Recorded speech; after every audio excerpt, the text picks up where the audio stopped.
الحمدللہ رب العالمین والصلاة والسلام علی سیدنا محمد خاتم النبیین وعلی آلہ واصحابہ اجمعین۔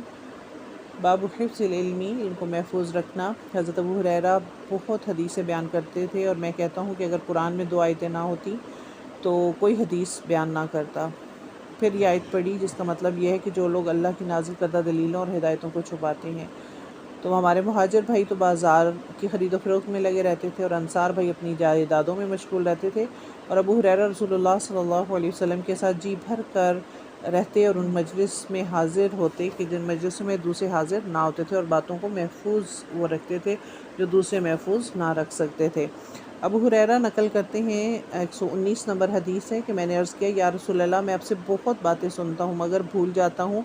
آپ نے فرمایا کہ اپنی چادر پھیلا۔ میں نے اپنی چادر پھیلائی تو آپ صلی اللہ علیہ وسلم نے اپنے دونوں ہاتھوں کی چلو بنائی اور میری چادر میں ڈال دی۔ فرمایا کہ چادر کو لپیٹ لے۔ میں نے چادر کو اپنے بدن پر لپیٹ لیا، اس کے بعد میں کوئی چیز نہیں بھولا۔ اور یعنی ایک ہاتھ سے یوں بھی کہا گیا کہ اپنے ہاتھ سے ایک چلو اس چادر میں ڈال دی۔ تو حضرت ابو ہریرہ کے حق میں یہ نبی کریم صلی اللہ علیہ وسلم کی دعا کا اثر تھا کہ انہیں کبھی کوئی چیز لکھنی نہیں پڑتی تھی، اور بہت ساری باتیں یاد رہتی تھیں، اور زیادہ تر احادیث حضرت ابو ہریرہ نے روایت کی ہیں نبی کریم صلی اللہ علیہ وسلم سے۔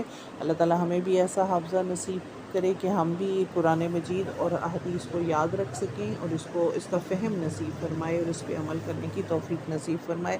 سبحانک اللہم و بحمدک، نشہد ان لا الہ الا انت، نستغفرک و